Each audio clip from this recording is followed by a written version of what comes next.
Welcome everyone. Today we are going to discuss lecture number 3 of statistics methods of collecting primary data. तो इससे पहले जो हमने पढ़ा that is primary data, secondary data भी पढ़ा हमने, और हमने ये भी पढ़ा कि what is the difference between primary data and secondary data. तो आज जो हमको पढ़ना है that is methods of collecting primary data.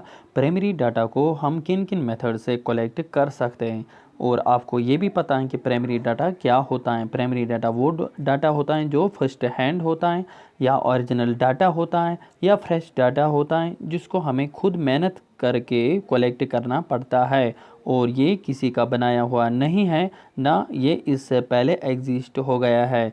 तो हमने क्या किया, हमने खुद मेहनत करके डाटा को कलेक्ट किया first hand, that is primary data. अब इसके कलेक्ट करने के कौन कौन से मेथड्स हैं, ठीक है ना.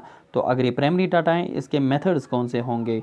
देखो, अगर आपको पता है कि प्राइमरी डाटा को खुद मेहनत करनी पड़ती है, अब अगर आपको पता है कि प्राइमरी डाटा को खुद मेहनत करनी पड़ती है, तो फिर आपके दिमाग में क्या क्या आ रहा है कि हमें इस प्राइमरी डाटा को कैसे कलेक्ट करना होगा जिसमें हमें मेहनत लगेगी. ठीक है, तो सबसे पहले जो है दैट इज़ ऑब्जर्वेशन मेथड. पहला पॉइंट जो है दैट इज़ ऑब्जर्वेशन मेथड. इसको हम बाय ऑब्जर्वेशन मेथड से कलेक्ट करते हैं. अगर आपको पता होगा कि मैंने प्राइमरी डाटा में आपको एक एग्जांपल दी थी. सपोज़ हम एक ऑफिसर है या VLW हैं जो एक गांव जाकर क्या करता है, डाटा को कलेक्ट करता है. तो वो होता है ऑब्जर्वेशन मेथड. वो खुद ऑब्जर्व करके डाटा को कलेक्ट करता है, दैट इज़ ऑब्जर्वेशन मेथड. ठीक है, तो अब अगर ऑब्जर्वेशन मेथड कौन सा मेथड होता है, अगर किसी को कलेक्ट करना होता है डाटा, वो खुद जाकर डाटा को कलेक्ट करता है, that is observation method. Suppose अगर VLW एक विलेज में जाएगा, ठीक है, VLW अगर एक विलेज में जाएगा तो वो वहाँ से क्या करेगा, वो वहाँ से डाटा कलेक्ट करेगा. तो उसने क्या किया, जब उसने डाटा को कलेक्ट किया उसने खुद ऑब्जर्व किया. ठीक है, जो भी उसको क्वेश्चन पूछने थे उसने खुद किए, और उसने खुद ऑब्जर्व किए. उसने किसी को नहीं कहा कि ये जो इससे पहले डाटा अगर आपके पास मौजूद हैं तो मुझे दे दो. इसने ऐसा नहीं कहा, इसने खुद जाकर डाटा को कलेक्ट किया, दैट इज़ ऑब्जर्वेशन. इसने खुद ऑब्जर्व किया और इसको बोलते हैं ऑब्जर्वेशन मेथड. अब इस ऑब्जर्वेशन मेथड में कौन कौन सा ऐसा पॉइंट है जो आपके लिए ज़रूरी है. आपके दिमाग में क्या क्या आता है. देखो, अगर VLW खुद जाएगा डाटा को कलेक्ट करने के लिए, विच मीन्स ये टाइम कंज्यूमिंग है, और आपको पता है कि प्राइमरी डाटा जो होता है वो टाइम कंज्यूमिंग डाटा होता है, क्योंकि हमें खुद मेहनत करनी पड़ती है और हमें खुद जाकर जहाँ जहाँ से भी डाटा को कलेक्ट करना है हमें खुद जाना पड़ता है, और ये फिर टाइम कंज्यूमिंग भी होगा.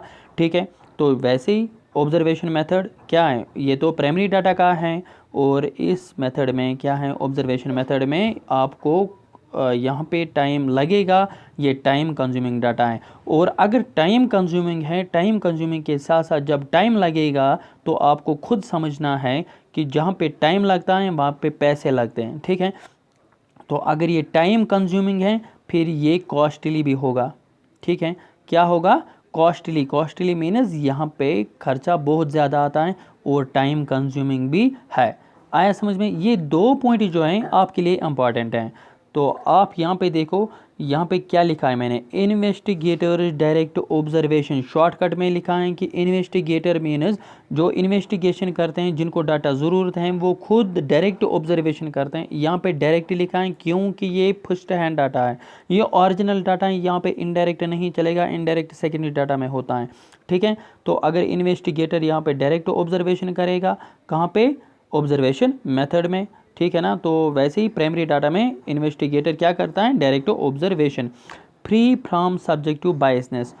इस बायसनेस को जो वर्ड है दैट इज़ धोखा. तो ये बायसनेस आपको समझना है कि धोखा. फ्री फ्रॉम, ये धोखे से फ्री है, मतलब इसमें कोई धोखा नहीं है. अब इस पॉइंट का मतलब क्या है कि धोखा किस में होता.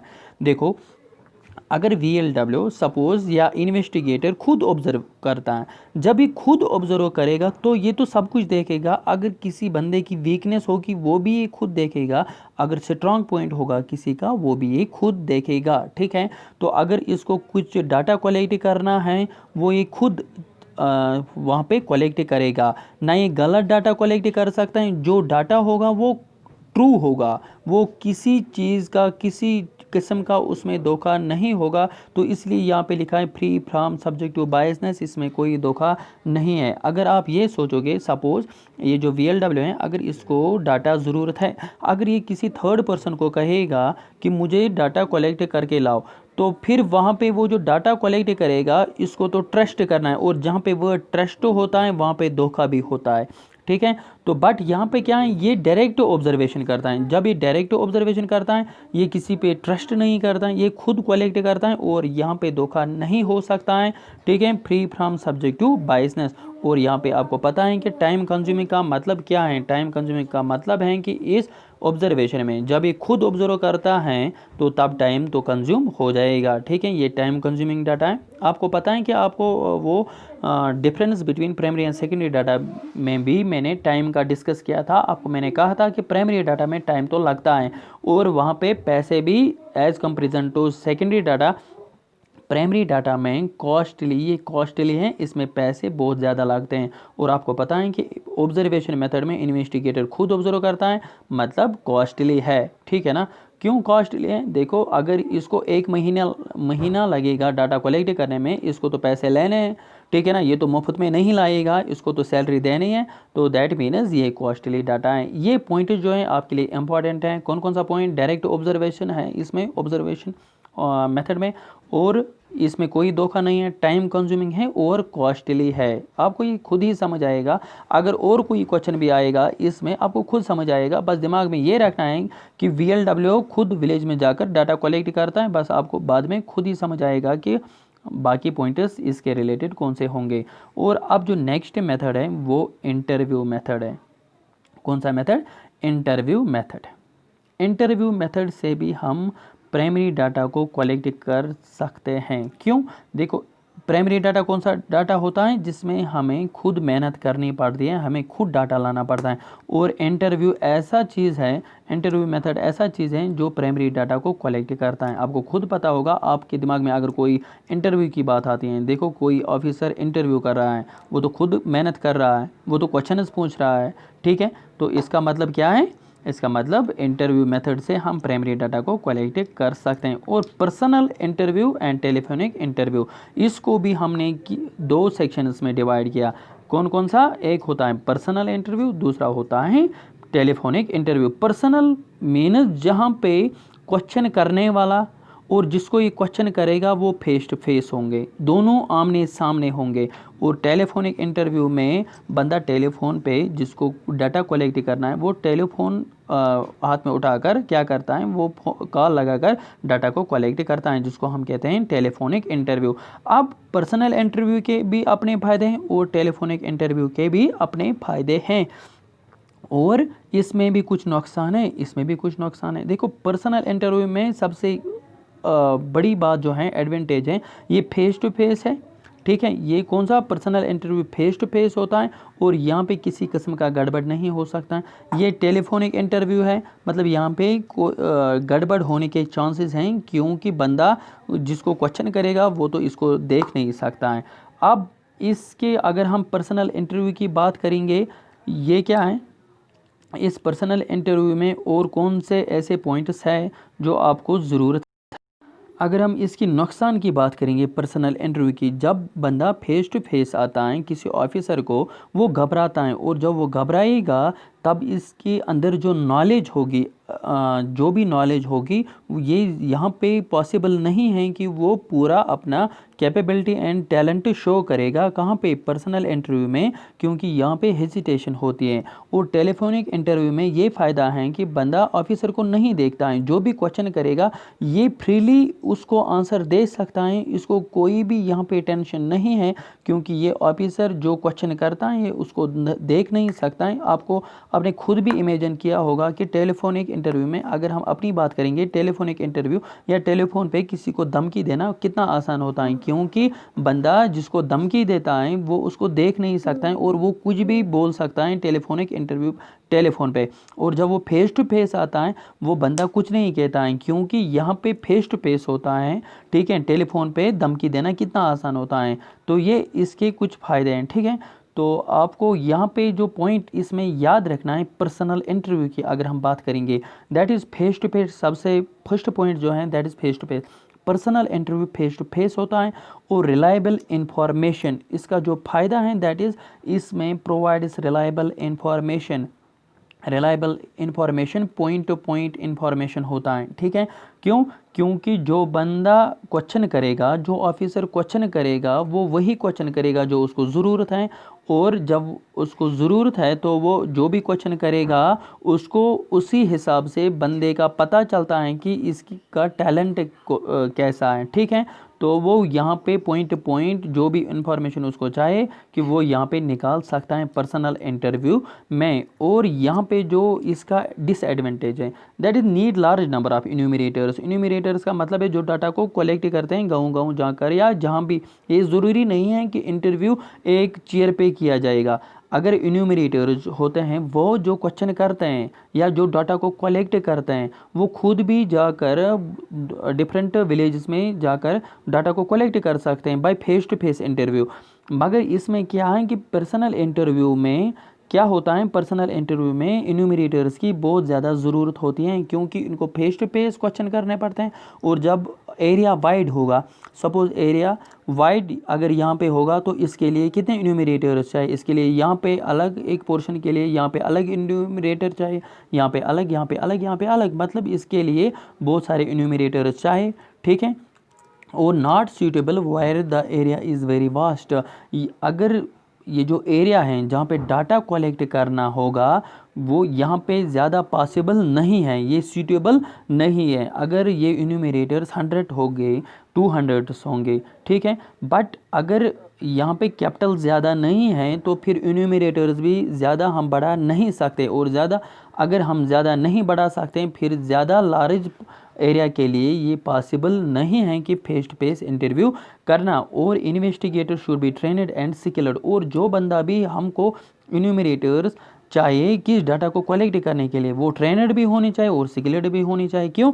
क्योंकि जब वो फेस टू फेस इंटरव्यू करेंगे वो तो पॉइंट टू पॉइंट क्वेश्चन करने, और जो इन्फॉर्मेशन चाहे वो उसी हिसाब से क्या करने चाहिए, वो उसी हिसाब से क्वेश्चन करने चाहिए अपने ट्रेनिंग। जब वो ट्रेनड होंगे और स्किल्ड होंगे तब ऐसा पॉसिबल है कि वो वैसे ही क्वेश्चन कर सकते हैं, वरना अगर वो ट्रेनड या स्किल्ड नहीं होंगे पता नहीं वो वहाँ पे जाकर कौन कौन सी इन्फॉर्मेशन वहाँ से कलेक्ट करेंगे जो ज़रूरत भी नहीं होगा, ठीक है। तो इसमें क्या है, फेस टू फेस इंटरव्यू में बंदा क्या होना चाहिए, ट्रेनर। ये आप खुद भी सोच सकते हैं। देखो जब फेस टू फेस इंटरव्यू होता है, सपोज 10+2 लेक्चरर है, वहाँ पे कौन से वहाँ पे गेजेटेड होते हैं ना, गेजेटेड पोस्ट के लिए कौन से बंदे इंटरव्यू करने के लिए लाने हैं, तो आप खुद सोच सकते हैं कि क्या वहाँ पे 10th 12th बंदे या ग्रेजुएट बंदे उनको लाएंगे हम, किनको 10+2 लेक्चरर्स को ये डाटा कलेक्ट करने के लिए या इंटरव्यू करने के लिए। वहाँ पे तो ट्रेनड एंड स्किल्ड चाहिए। आपने खुद भी देखा होगा कि केस ऑफिसर्स होते हैं,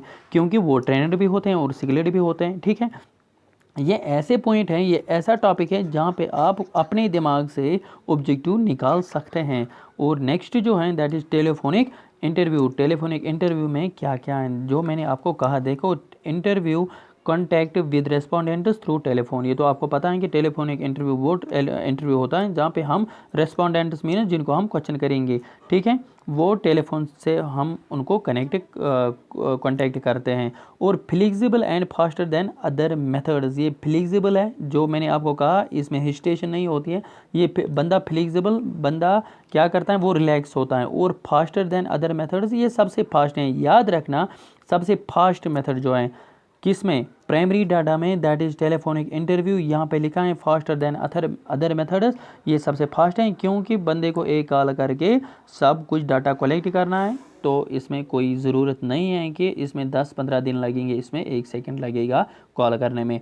चीपर, क्यों, ये सस्ता है, तो एक कॉल से हमको डाटा कलेक्ट करना है तो इसमें पैसे नहीं लगेंगे, ये तो आप खुद भी। लेस टाइम कंज्यूमिंग, जब टेलीफोन ही है तो टेलीफोन किस लिए आए, टाइम को बचाने के लिए, ये तो आप खुद भी देख सकते हैं, ठीक है। रेस्पोंडेंट्स रिकॉल इजीली, ये मैंने रेस्पोंडेंट्स रिकॉल इजीली मीन जब इनके सामने बंदा नहीं है, उनको कोई भी क्वेश्चन करेंगे तो ये खुद यादाश्त, ये तो रिवर्स में जाकर कुछ भी रिकॉल कर सकते हैं यहाँ पे टेलीफोनिक इंटरव्यू में, क्योंकि जब फेस टू फेस होता है जो बंदे को पता होता है वो फिर भी जवाब नहीं दे सकते हैं, क्योंकि वो फेस टू फेस इंटरव्यू होता है, वहाँ पे रिकॉल करना बहुत ही मुश्किल होता है और यहाँ पे रिकॉल करना बहुत ही ईजी होता है। नो स्टाफ इज़ रिक्वायर्ड, क्योंकि जब एक टेलीफोन की ज़रूरत है तो स्टाफ की ज़रूरत क्या है, किसी ऑफिसर को डाटा कलेक्ट करना है तो इसको इन्यूमरेटर्स की क्या ज़रूरत है, इसको तो अपना फ़ोन उठा के जो भी पूछना होगा, जो भी ज़रूरत होगा वो तो ये एक कॉल से ला सकता है, तो इसमें स्टाफ की कोई ज़रूरत नहीं है। And wider representation of sample is possible, और जहाँ पे भी क्या है, जहाँ पे भी डाटा कलेक्ट करना होगा इस टेलीफोनिक इंटरव्यू से, इस टेलीफोन से हम डाटा कहीं से भी कलेक्ट कर सकते हैं। रिस्ट्रिक्टेड टू टेलीफोन यूजर्स, ये बात याद रखना, इसका एक डिसएडवांटेज है, that is restricted to telephone users. ये हम वहाँ पे यूज़ कर सकते हैं जिनको सिर्फ टेलीफोन होगा। सपोज एक बंदे को टेलीफोन नहीं होगा, उसको हमें क्या करना है, उसको क्वेश्चन करना है, तो जब टेलीफोनिक इंटरव्यू है तो उसका एक नंबर नहीं होगा, जब उसका कॉन्टैक्ट नंबर नहीं होगा तो हम उसको इंटरव्यू इस मेथड से नहीं कर सकते। Little time is given to respondents, ये नेक्स्ट डिसएडवांटेज है। इसमें क्या है कि एक बंदे को जब कॉल किया जाता है इंटरव्यू के लिए, उसको बहुत ही कम टाइम दिया जाता है अपने आंसर्स देने के लिए। उसको ज़्यादातर यही कहते हैं कि जल्दी जल्दी अपना आंसर बताओ, इतना टाइम नहीं है। तो ये एक दो डिसएडवांटेजेस इंपॉर्टेंट मैंने यहाँ पे लिखे। इसमें क्या क्या है, वही बंदे यूज़ कर सकते हैं, वहाँ से ही कलेक्ट कर सकते हैं जहाँ पे टेलीफोन यूजर्स हो गए, और little time is given to respondents, और रेस्पोंडेंट्स को बहुत ही कम टाइम दिया जाता है, ठीक है। आए समझ में। तो ये कौन सा मेथड था, ये था टेलीफोनिक इंटरव्यू, ठीक है। तो इसके बाद जो हमें पढ़ना है that is pre prepared format of questions, ये मैं आपको कल पढ़ाऊँगा, क्योंकि लेक्चर बहुत ज़्यादा हैवी बनेगा और फिर प्रॉब्लम हो जाती है अपलोड करने में, तो इसलिए यहाँ से मैं आपको पढ़ाऊँगा pre prepared format of questions, ये मैं आपको कल समझाऊँगा। अगर आपको पहले ही नज़र देना होगा, ठीक है, तो आप एक काम करना, क्वेश्चनरी मेथड और शेड्यूलर मेथड में आप पहले ही ये पढ़ लेना कहीं से भी कि इनमें डिफरेंस क्या है। क्वेश्चनरी मेथड और शेड्यूलर्ड मेथड में ये भी प्राइमरी डाटा के मेथड्स हैं, और आप मुझे ये एक आपके लिए होमवर्क है, इन दो को पहले ही आप पढ़ लेना, क्वेश्चनरी मेथड और शेड्यूलर्ड मेथड में कौन सी डिफरेंस हैं। तो आज रखते ही इतना ही, मिलेंगे हम नेक्स्ट लेक्चर में, तब तक के लिए टेक केयर, अल्लाह हाफिज़।